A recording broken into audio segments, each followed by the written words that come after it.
Good morning students. पिछले video में हमने पोजीशन वेक्टर का थोड़ा सा इंट्रोडक्शन देखा था कि पोजीशन वेक्टर क्या है।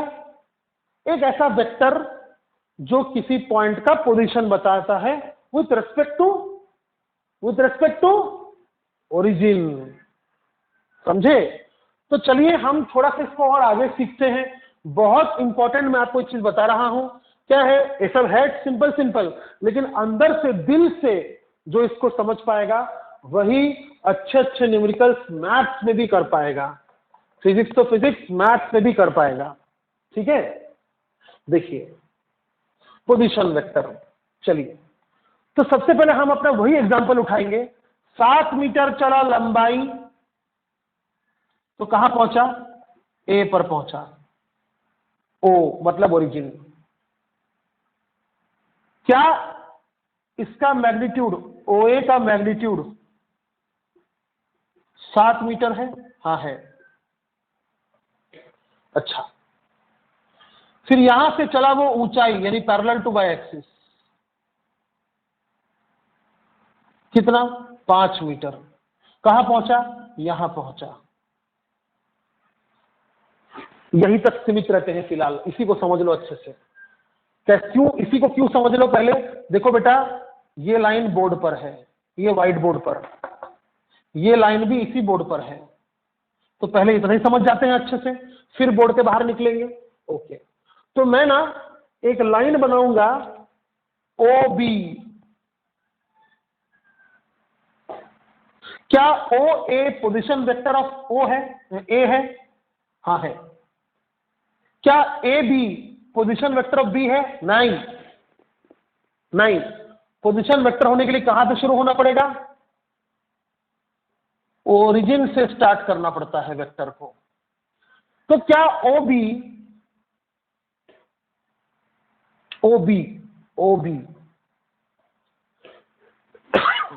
नहीं, कोरोना नहीं है ये। क्या O B position vector of B है? Yes, it is position vector of point B.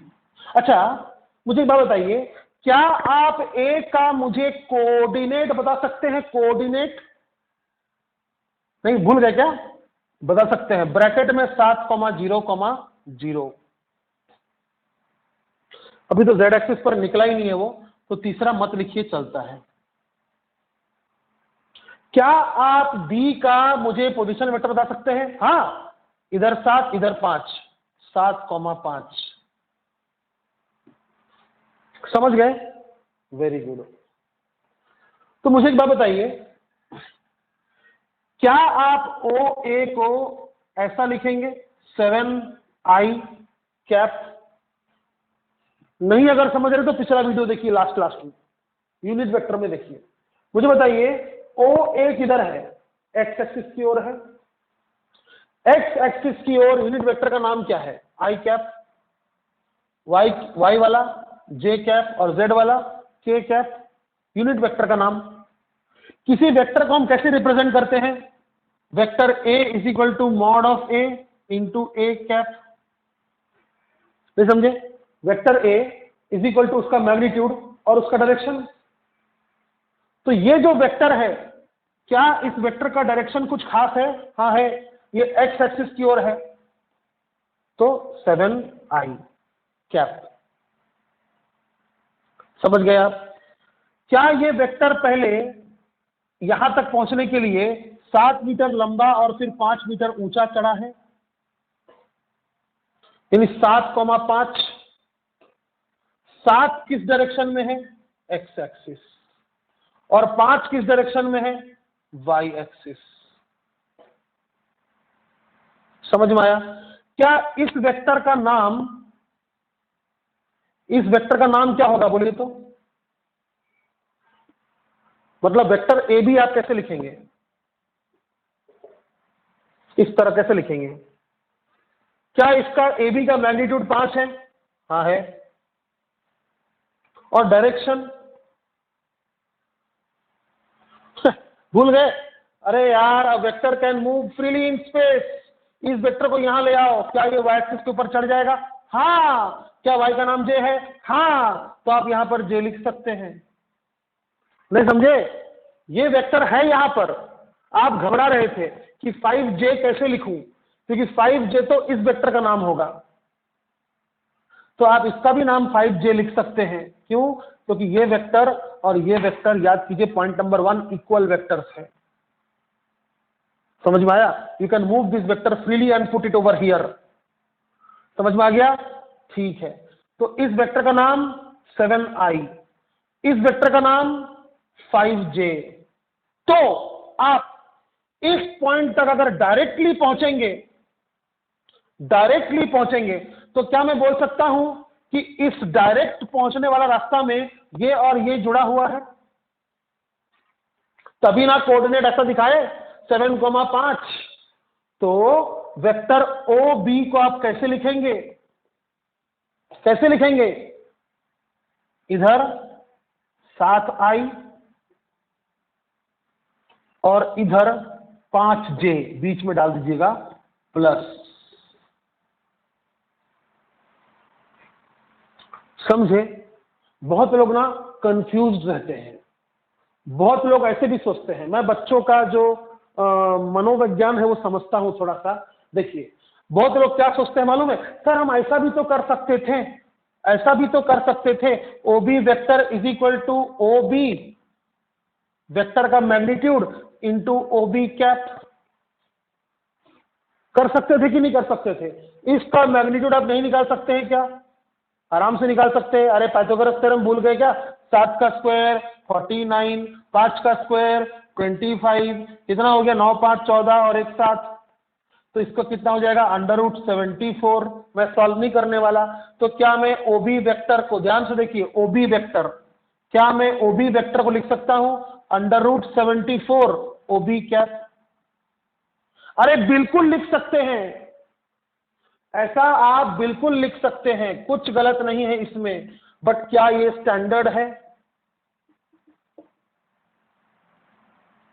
क्या ये स्टैंडर्ड है?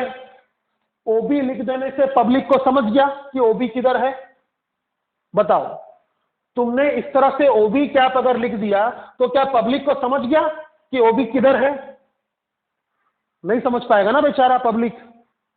पब्लिक को पूरा बताना पड़ता है कि 60x एक्सिस की ओर मतलब 7i, फिर 5y एक्सिस की ओर मतलब 5j। तो अच्छे से लिखना पड़ेगा ऐसे, ये और ये एक ही चीज है, बस ये स्टैंडर्ड नहीं है। क्यों? क्योंकि इससे दुनिया वालों को समझ में नहीं आएगा। दुनिया वाले वेरी बैड, समझे? हाँ, इससे समझ में आएगा कि OB वेक्टर जो है वो, नो डाउट OB का मैग्नीट्यूड कितना है? नो डाउट √74, यानी इसका स्क्वायर प्लस इसका स्क्वायर का अंडर रूट। ये देखिए ना, बराबर किया कि 9, 5, 14, 4, 2, 6, 1, 7 बराबर किया है। तो नो डाउट ये तो सही है, बट वेक्टर की तरह कैसे लिखेंगे? तो x एक्सिस की ओर 7, y एक्सिस की ओर 5, इतना लंबा लाइन लिखेंगे। x एक्सिस की ओर 7, y एक्सिस की ओर 5, z एक्सिस की ओर 3, ऐसा लिखेंगे? नहीं, ऐसा लिखकर छोड़ सकते हैं। यानी ये वेक्टर को आप इस तरह से रिप्रेजेंट कर सकते हैं, और ये वेक्टर क्या है? पोजीशन वेक्टर है। किसका? B का, पॉइंट B का, पॉइंट B। पोजीशन वेक्टर किसी पॉइंट का पोजीशन होता है जो ओरिजिन से स्टार्ट होता है। और कैसे लिखते हैं? पॉइंट का जो कोऑर्डिनेट होता है, फुल एंड फाइनल बात बच्चे लोग, किसी पॉइंट का कोऑर्डिनेट जो भी होता है बस उसी को देखकर I, J और K है तो K। यानी जिसने कार्टेशियन कोऑर्डिनेट समझा, लेक्चर बोरिंग था, लेकिन जिसने समझा, जिसने यूनिट वेक्टर समझा, वो पोजीशन वेक्टर तुरंत समझ जाएगा। कार्टेशियन कोऑर्डिनेट सिस्टम से क्या मिलता है? कोऑर्डिनेट्स मिलता है। यूनिट वेक्टर सीखते बराबर हम क्या करते हैं? इनके सामने यूनिट वेक्टर लगा देते हैं। समझ गए? ठीक है, अब इसको मिटा देते हैं और थोड़ा आगे और बढ़ते हैं। मान लेते हैं कि ये ऑब्जेक्ट जो है, बहुत हो गया लाल, ये ऑब्जेक्ट जो है अब z एक्सिस की ओर यानी बोर्ड के बाहर 3 मीटर आ रहा है। ये पॉइंट का नाम C है। इसका कोऑर्डिनेट बताइए जल्दी से, जल्दी से बताइए। 7 लंबाई, 5 ऊंचाई और 3 गहराई। पहले लिखने का x, फिर लिखने का y, फिर लिखने का z, अल्फाबेटिकली। चाहे आप किधर भी y एक्सिस बनाए, कुछ किताबें क्या करते हैं पता है, इधर y बनाते हैं, इधर y बनाते हैं, ये हो जाता है j कैप। लेकिन फिर भी कोऑर्डिनेट लिखने का तरीका है पहले x, फिर y, फिर z। आप किधर भी एक्सिस बनाइए लेकिन कोऑर्डिनेट ऐसा ही लिखिएगा, x, y, z। समझ गए? तो किसी पॉइंट का अगर आपको कोऑर्डिनेट मालूम है तो आप तुरंत उसका क्या कर सकते हैं, पोजीशन वेक्टर लिख सकते हैं। Position vector starts from origin ends to that point, जिस पॉइंट का आपको कोऑर्डिनेट बताना था।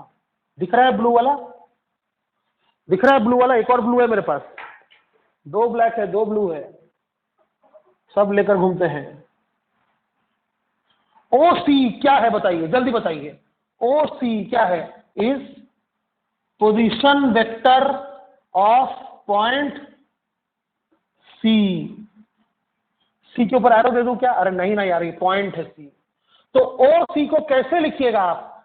7 I cap, 5 J cap, 3 K cap. बंदा कोई भी इसको देखेगा तो समझ जाएगा कि OC का मैग्नीट्यूड x एक्सिस की ओर कितना है, 7। OC का मैग्नीट्यूड y एक्सिस की ओर कितना है, 5। OC का मैग्नीट्यूड z एक्सिस की ओर कितना है, 3। OC का मैग्नीट्यूड कितना है, वो पॉइंट नंबर 15 में है, बताएंगे आपको कि किसी वेक्टर का मैग्नीट्यूड कैसे निकाला जाता है। वैसे थोड़ा बता दिया है मैंने, स्क्वायर प्लस स्क्वायर का रूट बता देंगे, आराम से, टेंशन मत लीजिए। क्या आपको पोजीशन वेक्टर समझा? मैं आपको क्वेश्चन पूछता हूं, चलिए आंसर दीजिए। ये पॉइंट x एक्सिस में है और ये लेंथ है मान लीजिए 7 मीटर, ये पॉइंट A है। A वेक्टर को कैसा लिखिएगा आप? हाँ, एक बात बताना भूल गया, आप OA लिखिए या सिर्फ A लिखिए, एक ही बात है। OA मेंशन करना जरूरी नहीं है क्योंकि सबको पता है कि पोजीशन वेक्टर ओरिजिन से ही स्टार्ट होता है, तो OA लिखना जरूरी नहीं है, आप सिर्फ A लिखेंगे तो भी चलेगा। तो A को कैसे लिखिएगा? इस तरह कैसे लिखिएगा, 7 I कैप, खत्म। कुछ J है, कुछ K है नहीं। हाँ, आप चाहो तो ऐसा लिख सकते हो, 0 J कैप, 0 K कैप लिख सकते हो कि भाई उसमें कोई ऊंचाई और कोई गहराई नहीं है, सिर्फ लंबाई था। तो चलो पट से बताओ, इस पॉइंट का कितना होगा? हो गया, ये तो हो गया। इस पॉइंट का कितना होगा? ये मान लो y एक्सिस है, कितना होगा? लंबाई है 5 मीटर, पॉइंट का नाम है B। बताओ B वेक्टर को कैसे लिखोगे बताओ? Very good, 5J। समझ गया? चलो एक और क्वेश्चन, 5J। अब ये क्वेश्चन का आंसर मैं नहीं दूंगा, ये क्वेश्चन का आंसर आपको देना है कमेंट्स में या फिर ग्रुप में दे सकते हैं आप। अरे इंटरेक्ट होइए यार, मजा होगा, आएगा आपका रिप्लाई देखेंगे, हम रिप्लाई करेंगे, मजा आएगा, है कि नहीं? मैं एक वेक्टर बना रहा हूं यहां पर, याद है आपको ये क्या है? ये नेगेटिव y है। मान लीजिए ये लंबाई है 5 मीटर, पॉइंट का नाम है मान लीजिए B। तो B वेक्टर को आप कैसे लिखिएगा? या OB, एक ही बात है। हाँ, OB लिखिए या B लिखिए, कैसे लिखिएगा बताइए? ये एक क्वेश्चन। यहां पर एक पॉइंट है मान लीजिए, ये क्या है याद है आपको? ये -z एक्सिस है। तो यहां पर एक पॉइंट है मान लीजिए जिसका लंबाई है, आपको दिख नहीं रहा होगा, थोड़ा बड़ा डायग्राम करके बनाते हैं। ये सब क्वेश्चन का आंसर देना है आपको। Come on, be serious, we are on to something very serious बेटा। वेक्टर समझ गया तो समझ लो कि बहुत सारा चैप्टर आपका कंप्लीट हो गया। ये मान लीजिए -z एक्सिस है, यहां पर ये लंबाई यहां से यहां तक है, मान लीजिए 8 मीटर। ये पॉइंट का नाम है मान लीजिए डी। बताइए डी वेक्टर को कैसे लिखेंगे आप? ये एक क्वेश्चन। चलिए ये एक पॉइंट मैंने बना दिया, ये एक्स और ये वाई। यहां पर एक पॉइंट है जिसका नाम है 5,3। इसका बताइए ई का पोजीशन वेक्टर बताइए, ई का पोजीशन वेक्टर। यहां पर एक पॉइंट है उसका नाम है एफ, इसका कोऑर्डिनेट है ऊंचाई कितना है? ऊंचाई है मान लीजिए 5। तो 5 कॉमा, सर कॉमा इधर देते हैं, अरे पगला पहले एक्स लिखते हैं फिर वाई लिखते हैं। ये कितना है? ये मान लीजिए -3 है। अरे ओरिजिन से लेफ्ट साइड माइनस होगा ना? हाँ, तो एफ का कोऑर्डिनेट बताओ। चलो इसका कोऑर्डिनेट बताओ, जी का। इसका कोऑर्डिनेट है, इसका कोऑर्डिनेट से ये है मान लो प्लस कितना 5 और ये है मान लो -3। इसका कोऑर्डिनेट ये बताओ, पोजीशन वेक्टर बताओ। अरे ये सब बताओ, ई वेक्टर कितना होगा, एफ वेक्टर कितना होगा, जी वेक्टर कितना होगा बताओ। ये मान लीजिए है -5 -7। इसका बताओ एच वेक्टर। ये चारों बताओ। अगर ये 1 2 3 4 5 6 अगर आपने बता दिया तो समझ जाना कि मेरा काम पूरा हुआ। ठीक है, चलिए क्वेश्चन लिखिए, आंसर दीजिए, ग्रुप में आंसर दीजिए। I am waiting for your answer. Position vector हो गया, ठीक है। कैसे लिखते हैं पोजीशन वेक्टर? कोऑर्डिनेट को देखकर 7i + 5j, 7i + 0j। यहां पर एक पॉइंट है मान लीजिए 5 0,5 0i + 5j। समझ गए? अब पोजीशन वेक्टर के बाद होगा डिस्प्लेसमेंट वेक्टर। इजी है, ये लेक्चर लंबा नहीं होगा, बहुत इजी है।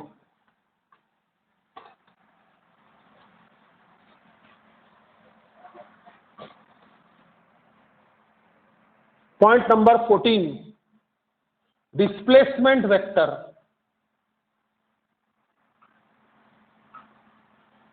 कोऑर्डिनेट सिस्टम बनाइए। आपको इजी थोड़ा करने के लिए मैं 2 डायमेंशन में ही रहता हूं, मतलब एक्स और वाई, बस जेड नहीं, है ना। चलिए एक ऑब्जेक्ट मान लीजिए यहां पर था, कहां पर था? यहां पर।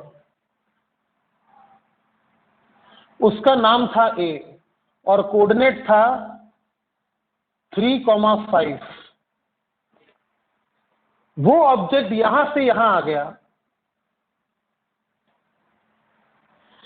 ये पॉइंट का नाम है बी और कोऑर्डिनेट है 5,3। नहीं,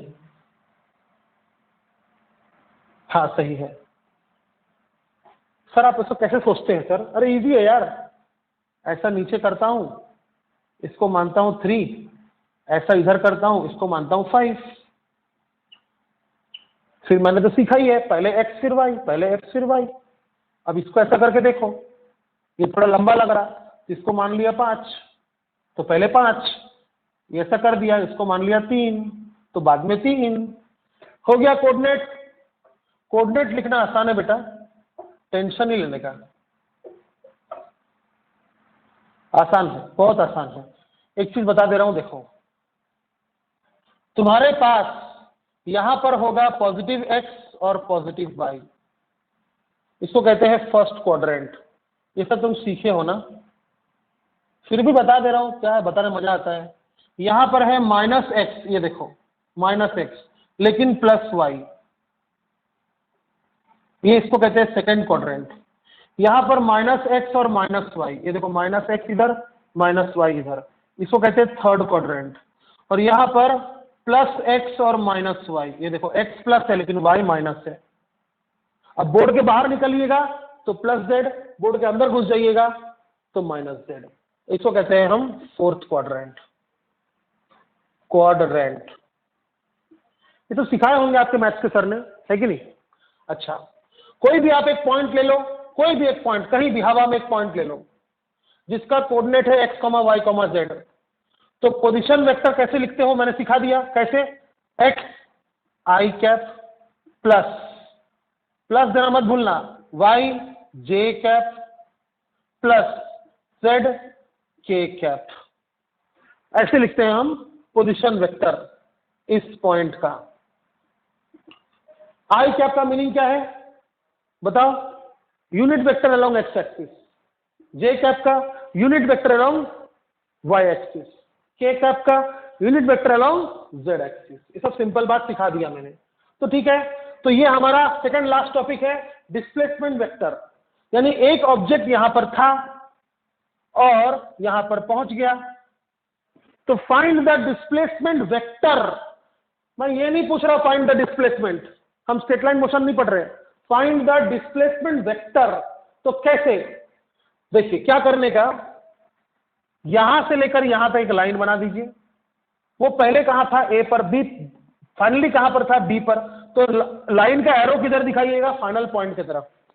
यानी if the line is directing towards B, then A B vector is displacement vector. Displacement vector तो कैसे बताइएगा? ए बी को कैसे बताइएगा?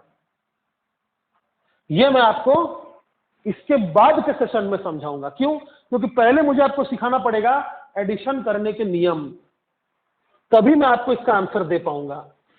ठीक है, फिलहाल इन शॉर्ट थोड़ा तो पढ़ ही सकते हैं। ये ओरिजिन है, जल्दी बताइए, आंसर दीजिए। ओ ए क्या है बताइए? What is O A? Yes, it is position vector of A. Position vector of A. A के ऊपर एरो दूं? अरे नहीं यार, ए पॉइंट है। What is O B? What is O B? What is O B? Yes, it is position vector of B. तो कहां से कहां गया? ए से बी। नियम आज भी वही है, नियम आज भी वही है। Displacement vector is equal to final position vector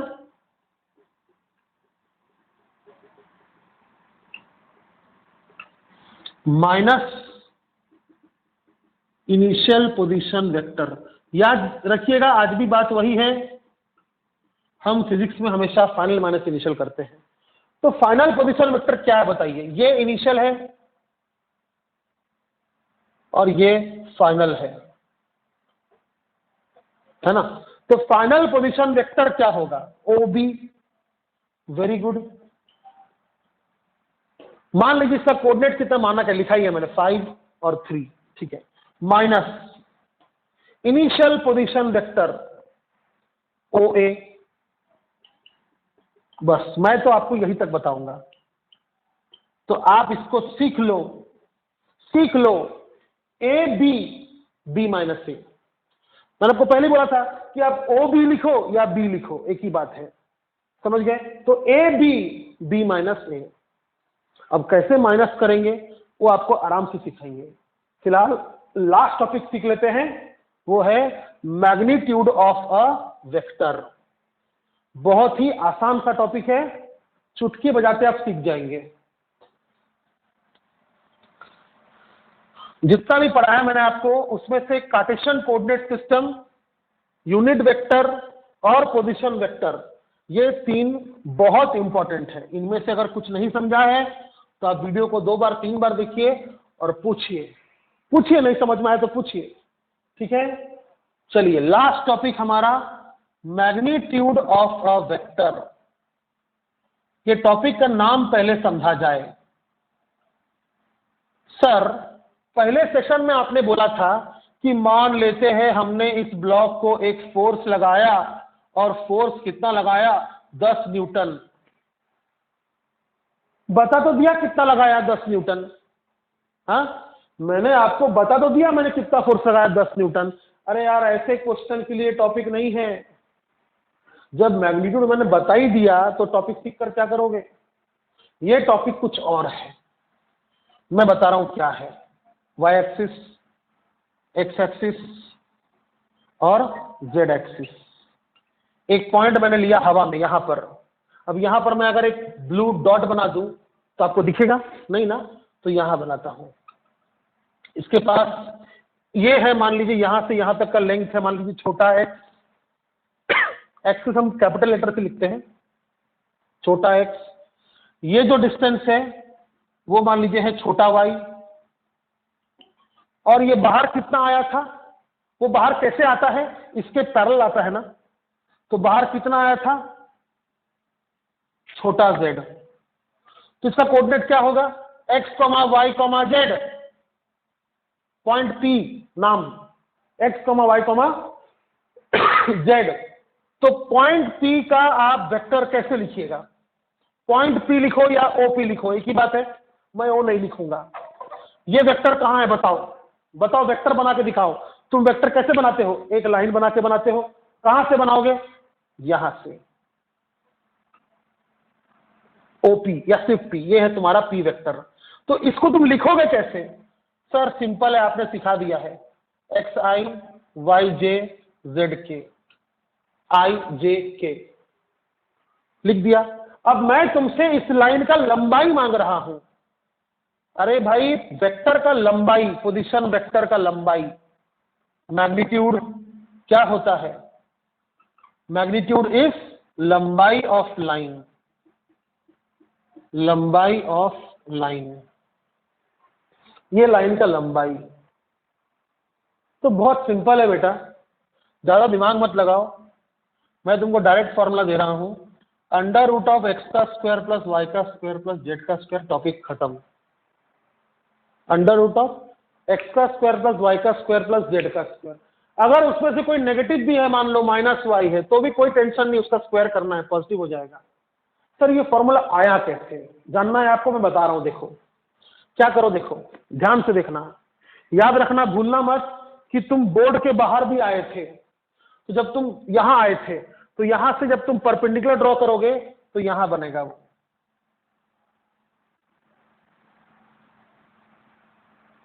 ये है ग्राउंड, ये पॉइंट ग्राउंड प्लेन पर है। इमेजिन नहीं हो रहा ना, मैं इमेजिन करवाता हूं। पहले तुम कहां गए थे, यहां से यहां गए थे, गए थे, फिर तुम यहां से यहां गए थे, ऐसे गए थे, और फिर तुम बाहर आ गए थे। तो पैरेलल ड्रॉ करो,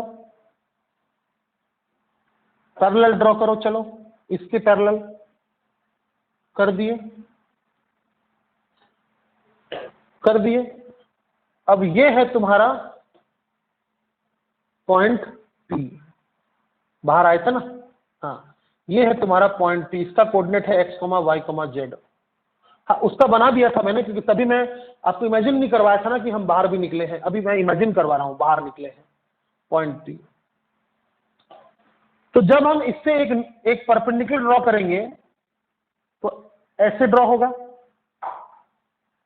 होगा ना, क्योंकि इसके पैरेलल है ना ये, तो इसके पैरेलल है, यानी बोर्ड के बाहर निकल गए हैं आप, तो बोर्ड के बाहर निकल जाइएगा और वहां से जब परपेंडिकुलर ड्रॉ कीजिएगा तो किसी एक्सिस पर तो नहीं गिरेगा, यहां से अगर परपेंडिकुलर ड्रॉ कीजिएगा तो एक्सिस पर गिरेगा, है कि नहीं। यहां से आप देखिए, ध्यान से देखिए, आप एक्सिस पर थे, आप बोर्ड पर ऊपर गए, बोर्ड पर ऊपर गए, तो परपेंडिकुलर यही हुआ ना।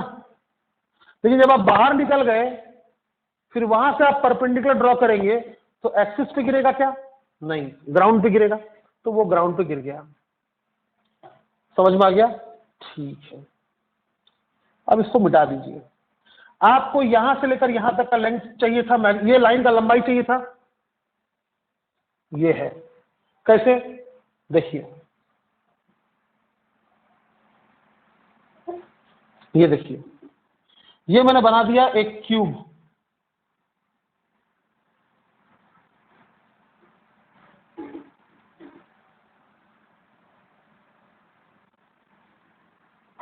बना दिया, ये रहा ओरिजिन।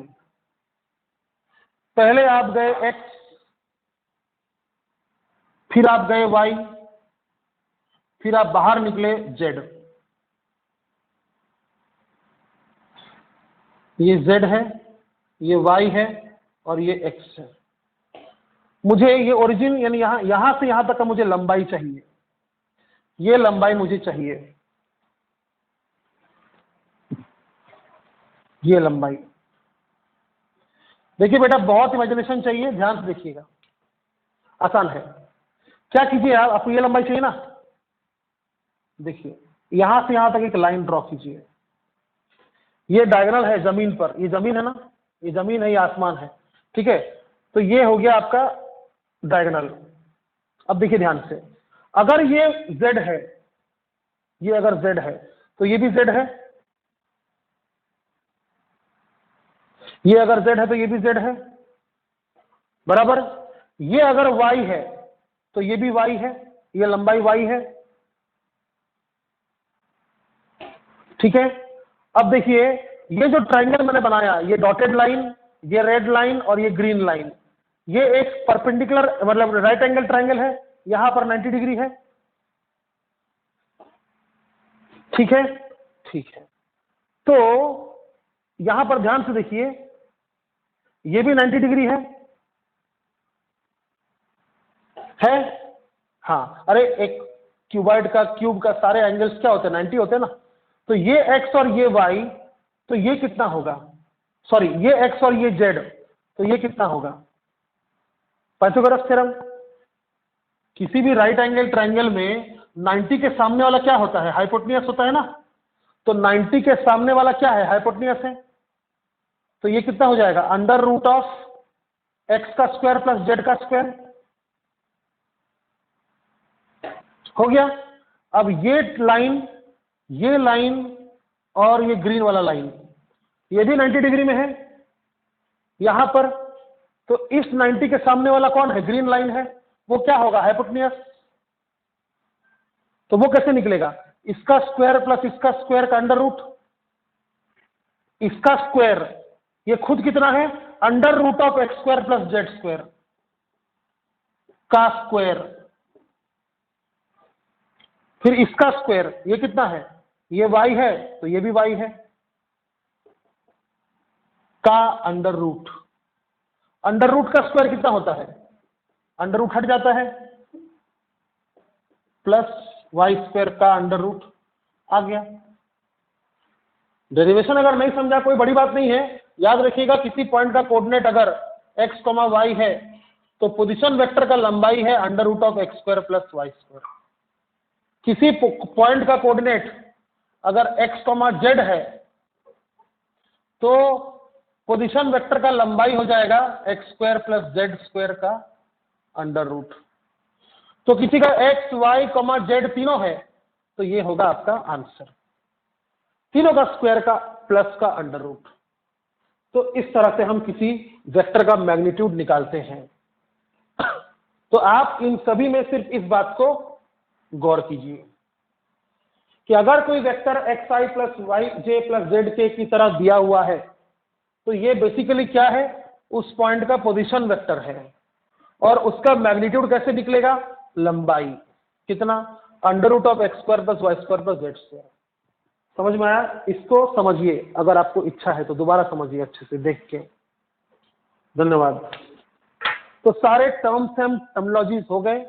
अब हम सीखेंगे नेक्स्ट सेशन में कि आप सबट्रैक्ट एडिशन कैसे करते हैं, ठीक है।